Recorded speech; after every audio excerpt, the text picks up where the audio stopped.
Hello everyone, class 12 physics में हम लोगों ने अपने पिछले वीडियो में म्यूचुअल इंडक्शन और सेल्फ इंडक्शन, अन्योन्य प्रेरण और स्व प्रेरण के बारे में पढ़ लिया था। आज के लेक्चर में हम उससे आगे की बात करेंगे। तो यहाँ पे प्रेरकों को श्रेणी क्रम में संयोजित किया गया है।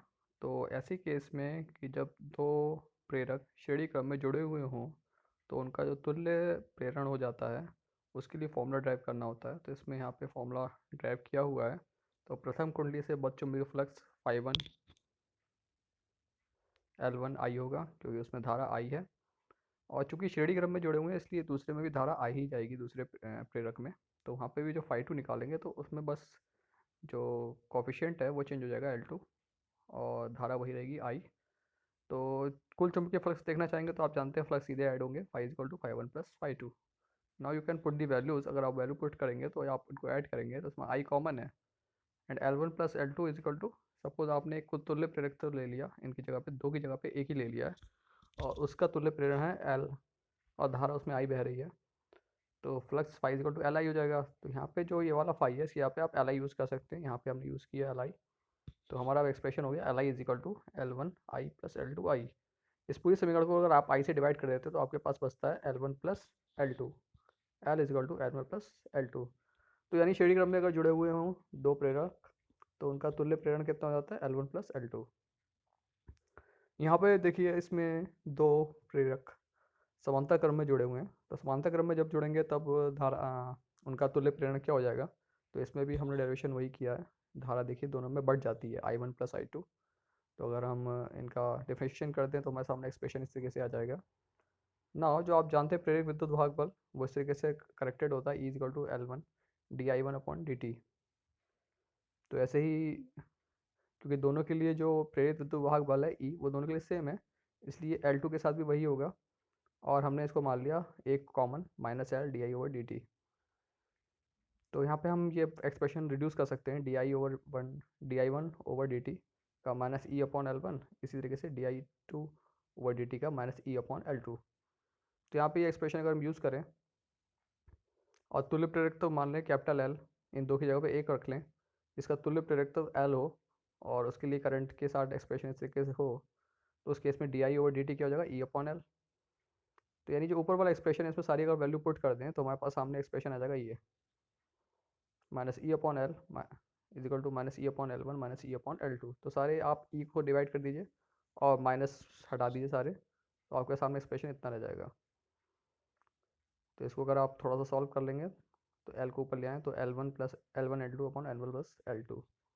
Now this is the expression for two inductor connected in parallel. तो जब पैरेलल वे में कनेक्टेड हों दो इंडक्टर तो उनका जो तुल्य होगा इक्विवेलेंट इंडक्टर उसकी धारिता होगी ये।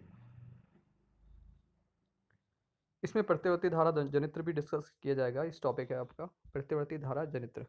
तो यहाँ पे इसका पूरा डिस्क्रिप्शन किया हुआ है फिगर का। तो इसमें एक क्षेत्र चंबक होती है, फील्ड मैग्नेट लगाते हैं ताकि आपको एक यूनिफॉर्म मैग्नेटिक फील्ड मिले, जैसे यहाँ पे N और S दिखाया गया है। साथ में एक आर्मेचर होता है। आर्मेचर एक आयताकार कुंडली ABCD होती है। देखिए बीच में आपको कुंडली नज़र आ रही है, ये कुंडली ABCD ये किसी कंडक्टिंग थिंग की होती है और इसके ऊपर ढेर सारे कॉइलिंग जो आप वायर हो कंडक्टिंग वायर इसको कॉइल कर देते हैं।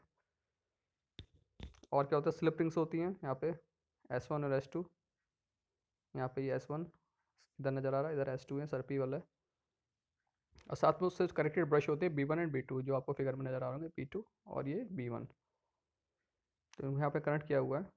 तो इसमें अगर हम जानते हैं कि किसी कुंडली में जब धारा बहती है और जब कुंडली में धारा बहेगी और उस कुंडली को अगर आप मैकेनिकली किसी तरीके से घुमाएं तो जब घुमाएंगे तो उससे जाने वाला फ्लक्स होगा वो चेंज होगा, क्योंकि हर बार जब वो कुंडली घूमेगी तो कुंडली का जो प्रोजेक्शन होगा फील्ड पे वो इक्वल नहीं होगा, हर बार चेंज हो रहा होगा कंटिन्यूस उसकी मोशन के साथ।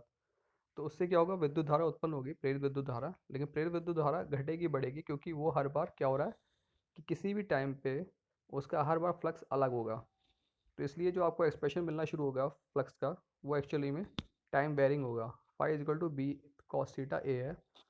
इसमें जो थीटा है वो एक्चुअली में आप ओमेगा टी यूज़ कर सकते हैं क्योंकि जो थीटा है कोण जो घूमने का है एंगल है वो टाइम डिपेंडेंट है, टाइम के साथ चेंज हो रहा है। यानी अगर आपने उसको किसी भी वे से घुमा रहे हैं इस कुंडली को तो वो आपके उस पर डिपेंड करेगा कि आप किस कोणीय वेग से घुमा रहे हैं, ओमेगा पे भी डिपेंड करेगा। तो यहाँ पे omega equal to theta upon t है, या theta equal to omega t. इसका यूज़ किया है, तो अगर इसका डिफरेंशिएशन कर देंगे तो यहाँ पे आपको एक्सप्रेशन मिल जाएगा माइनस बी ए ओमेगा साइन ओमेगा टी। तो प्रेरित विद्युत भाग बल ई किस इक्वल टू कितना होता है, ये साइन ओमेगा टी अधिकतम मान के लिए हमने 1 रख लिया, तो ई नॉट हमें इतना मिल जाएगा एन बी ए ओमेगा। तो जो एक्सप्रेशन तैयार हो गया हमारे पास ई का, वो हो गया ई नॉट साइन ओमेगा टी, जहाँ पे ई नॉट की वैल्यू है एन बी ए ओमेगा। अब यही जो प्रेरित विद्युत भाग बल है, यही कुंडली से संबद्ध परिपथ में उत्पन्न विभवांतर होगा, v equal to v naught sine omega t. यानी जो आपको जिस बार देखिए विभवांतर जो मिल रहा है, वो जो मिल रहा है वो एक्चुअली में साइन का फंक्शन है, और साइन का फंक्शन हमेशा ऑसिलेटिंग होता है इस तरीके से। तो आपका इस बार जो यहाँ पे पोटेंशियल मिला है, ईएमएफ मिला है, वो टाइम वेरिंग है, मतलब टाइम के साथ चेंज हो रहा है और साइन के फंक्शन के साथ चेंज हो रहा है। तो इसमें अगर आप करंट निकालना चाहते हो तो आप इसको रेजिस्टेंस से डिवाइड कर देंगे तो आपको करंट का फॉर्म भी मिल जाएगा, वो कि बनना आई नॉट साइन ओमेगा टी, जहाँ की आई नॉट क्या है, वी नॉट अपॉन आर। तो यहाँ पे आपको नीचे देखिए डायग्राम में दिखा रखे हैं, जो आपके सामने आयताकार कुंडली है वो घूम रही है, तो हर घूमने के साथ साथ उसके प्रोजेक्शन चेंज हो रहे हैं फील्ड के साथ। जो बी फील्ड है हॉरिजॉन्टल दिख रही है आपको, तो इस वजह से यहाँ पे जो फ्लक्स होगा, फ्लक्स का अमाउंट इस फॉर्म में बढ़ेगा घटेगा, तो उससे जो ई मिलेगा वो भी उसी तरीके से बढ़ता घटता नजर आएगा। और ये फंक्शन मैंने आपको बताया साइन का फंक्शन होता है, इसलिए आपके उस एक्सप्रेशन के साथ साइन फंक्शन आ रहा है। तो जो आपके यहाँ एसी सप्लाई आती है, हमारे घरों में एसी सप्लाई होती है, प्रत्यावर्ती धारा आती है, तो उसकी जो फ्रिक्वेंसी होती है 50 हर्ट्स होती है, कहीं कहीं पर और देशों में 60 हर्ट्स भी यूज़ होता है, मेनली